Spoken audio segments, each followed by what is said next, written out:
Is the Lord calling? Mr. President. The senator from Georgia. Mr. President, before I begin my formal remarks, I want to pause to condemn the hatred and violence that took 8 precious lives last night in metropolitan Atlanta. I grieve with Georgians, with Americans, with people of love all across the world. This unspeakable violence, visited largely upon the Asian community, is one that causes all of us to recommit ourselves to the way of peace, an act of peace that prevents these kinds of tragedies from happening in the first place. We pray for these families. Mr. President, I rise here today as a proud American and as one of the newest members of the Senate in awe of the journey that has brought me to these hallowed halls, and with an abiding sense of reverence and gratitude for the faith and sacrifices of ancestors who paved the way. I am a proud son of the great state of Georgia, born and raised in Savannah, a coastal city known for its cobblestone streets and verdant town squares. Towering oak trees, centuries old and covered in gray Spanish moss, stretch from one side of the street to the other, bend and beckon the lover of history and horticulture to this city by the sea. I was educated at Morehouse College, and I still serve in the pulpit of the Ebenezer Baptist Church, both in Atlanta, the cradle of the civil rights movement. And so, like those oak trees in Savannah, my roots go down deep, and they stretch wide in the soil of Waycross, Georgia, and Burke County, and Scriven County. In a word, I am Georgia, a living example and embodiment of its history and its hope, of its pain and promise, the brutality and possibility. Mr. President, at the time of my birth, Georgia's 2 senators were Richard B. Russell and Herman E. Talmadge, both arch segregationists and unabashed adversaries of the civil rights movement. After the Supreme Court's landmark Brown versus Board ruling outlawing school segregation, Talmadge warned that blood will run in the streets of Atlanta. Senator Talmadge's father, Eugene Talmadge, former governor of our state, had famously declared, "The South loves the Negro in his place, but his place is at the back door." When once asked how he and his supporters might keep black people away from the polls, he picked up a scrap of paper and wrote a single word on it: pistols. Yet there is something in the American covenant, in its charter documents, and its Jeffersonian ideals that bends toward freedom. And led by a preacher and a patriot named King, Americans of all races stood up. History vindicated the movement that sought to bring us closer to our ideals, to lengthen and strengthen the cords of our democracy. And I now hold the seat, the Senate seat, where Herman E. Talmadge sat. And that's why I love America. I love America because we always have a path to make it better, to build a more perfect union. It is a place where a kid like me who grew up in public housing, first college graduate in my family, can now stand as a United States Senator. I had an older father. He was born in 1917. Serving in the Army during World War II, he was once asked to give up his seat to a young teenager while wearing his soldier's uniform. they said making the world safe for democracy. But he was never bitter. And by the time I came along, he had already seen the arc of change in our country. He maintained his faith in God and in his family and in the American promise, and he passed that faith on to his children. My mother grew up in Waycross, Georgia. You know where that is? It's way across Georgia. And like a lot of black teenagers in the 1950s, she spent her summers picking somebody else's tobacco and somebody else's cotton. But because this is America, the 82-year-old hands that used to pick somebody else's cotton went to the polls in January and picked her youngest son to be a United States Senator. Ours is a land where possibility is born of democracy, a vote, a voice, a chance to help determine the direction of the country and one's own destiny within it, possibility born of democracy. That's why this past November and January, my mom and other citizens of Georgia grabbed hold of that possibility and turned out in record numbers, 5 million in November, 4.4 million in January, far more than ever in our state's history. Turnout for a typical runoff doubled. And the people of Georgia sent their first African-American senator and first Jewish senator, my brother John Ossoff, to these hallowed halls. But then what happened?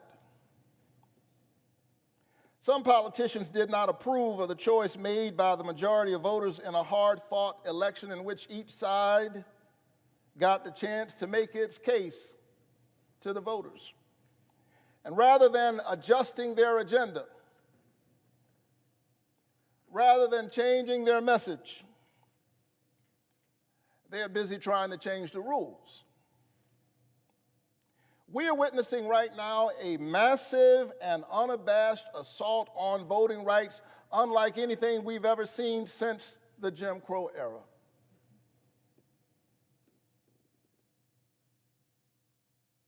This is Jim Crow in new clothes. Since the January election, some 250 voter suppression bills have been introduced by state legislatures all across the country, from Georgia to Arizona, from New Hampshire to Florida, using the big lie of voter fraud as a pretext for voter suppression. The same big lie that led to a violent insurrection on this very Capitol the day after my election. Within 24 hours, we elected Georgia's first African-American Jewish senator, and hours later, the Capitol was assaulted. We see in just a few precious hours the tension very much alive in the soul of America. And the question before all of us at every moment is, what will we do to push us in the right direction? And so, politicians driven by that big lie aim to severely limit and in some cases eliminate automatic and same-day voter registration, mail-in and absentee voting, and early voting and weekend voting. They want to make it easier to purge voters from the voting roll altogether.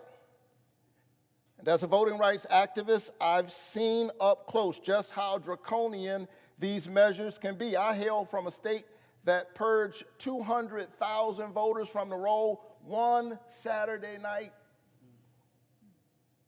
in the middle of the night. We know what's happening here. Some people don't want some people to vote.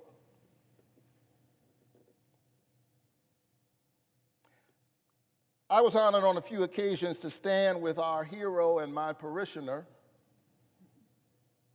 John Lewis. I was his pastor, but I'm clear he was my mentor.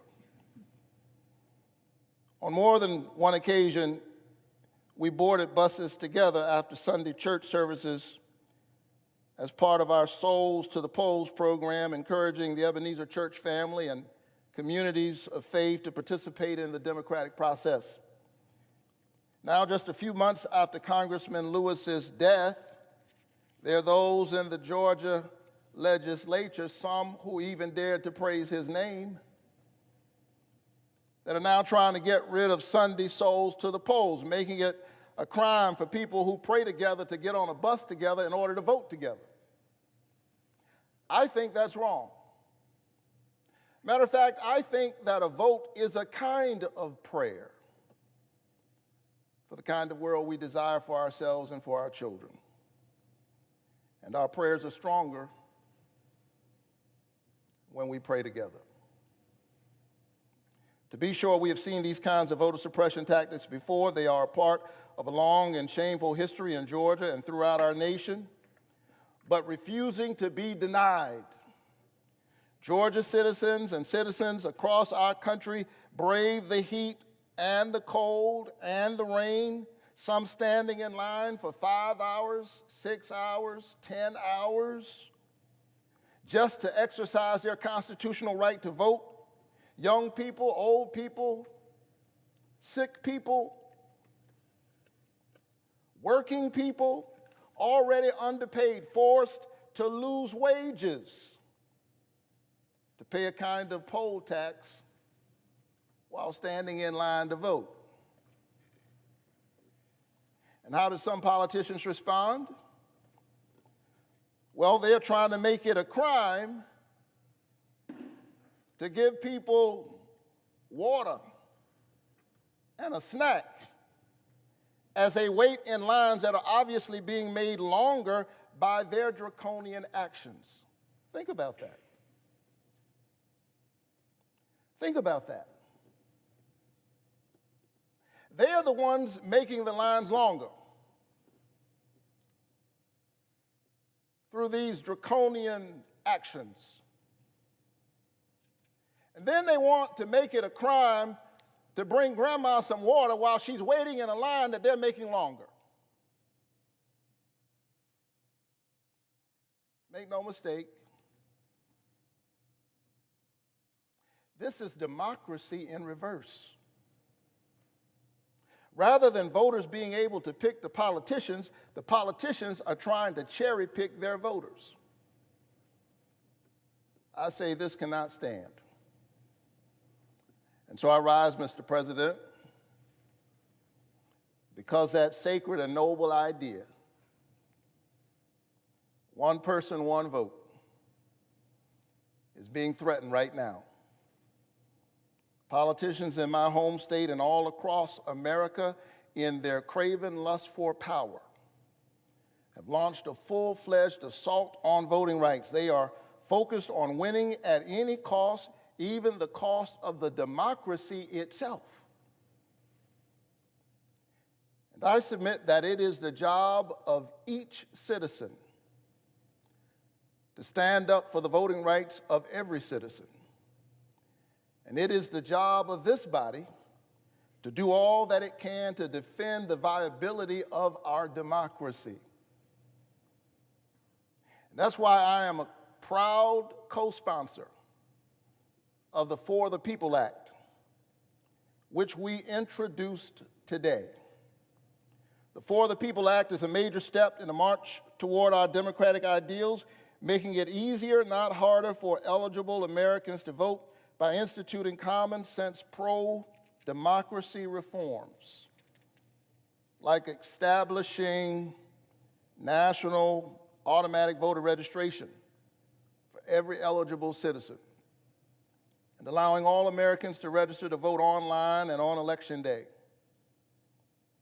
requiring states to offer at least 2 weeks of early voting, including weekends, in federal elections, keeping Souls to the Polls programs alive, prohibiting states from restricting a person's ability to vote absentee or by mail, and preventing states from purging the voter rolls based solely on unreliable evidence like someone's voting history, something we've seen in Georgia and other states in recent years. And it would end the dominance of big money in our politics and ensure our public servants are there serving the public.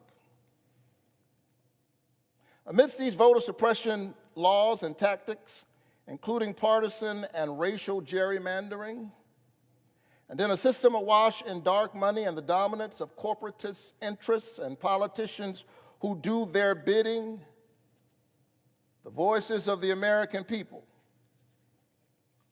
have been increasingly drowned out and crowded out and squeezed out of their own democracy.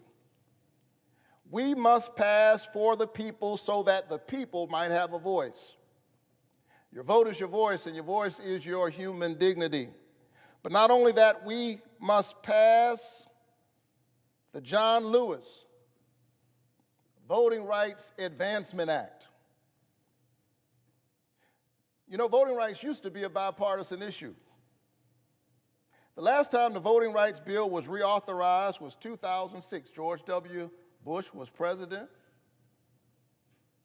and it passed this chamber 98-0. But then in 2013, the Supreme Court rejected the successful formula for supervision and pre-clearance contained in the 1965 Voting Rights Act. They asked Congress to fix it. That was nearly 8 years ago. And the American people are still waiting. Stripped of protections, voters in states with a long history of voter discrimination and voters in many other states have been thrown to the winds. We Americans have noisy and spirited debates about many things, and we should. That's what it means to live in a free country.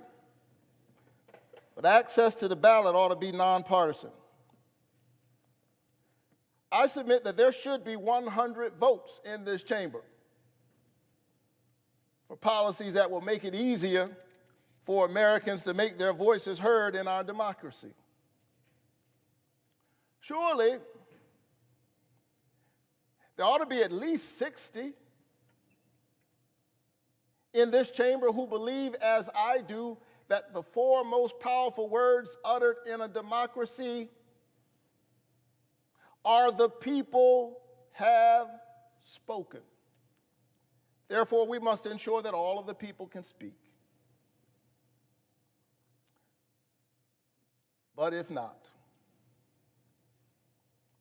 we must still pass voting rights. The right to vote is preservative of all other rights. It is not just another issue alongside other issues. It is foundational. It is a reason why any of us has the privilege of standing here in the first place. It is about the covenant we have with one another as an American people, e pluribus unum, out of many one. It, above all else, must be protected. And so let's be clear. I'm not here today to spiral into the procedural argument regarding whether the filibuster in general has merits or has outlived its usefulness. I'm here to say that this issue is bigger than the filibuster. I stand before you saying that this issue, access to voting and preempting politicians' efforts to restrict voting, is so fundamental to our democracy that it is too important to be held hostage by a Senate rule, especially one historically used to restrict expansion of voting rights. It is a contradiction to say we must protect minority rights in the Senate while refusing to protect minority rights in the society. Colleagues, no Senate rule should overrule the integrity of our democracy. And we must find a way to pass voting rights whether we get rid of the filibuster or not.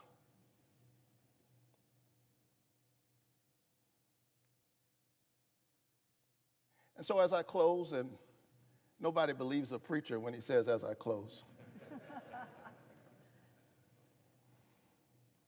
Let me say that as a man of faith, I believe that democracy is the political enactment of a spiritual idea. The sacred worth of all human beings. The notion that we all have within us a spark of the divine and a right to participate in the shaping of our destiny. Reinhold Niebuhr was right. Humanity's capacity for justice makes democracy possible, but humanity's inclination to injustice makes democracy necessary. John Lewis understood that and was beaten on a bridge defending it. Amelia Boynton, like so many women not mentioned nearly enough, was gassed on that same bridge. A white woman named Viola Luiso was killed. Medgar Evers was murdered in his own driveway. Schwerner, Cheney, and Goodman, two Jews and an African American standing up for that sacred idea of democracy, also paid the ultimate price.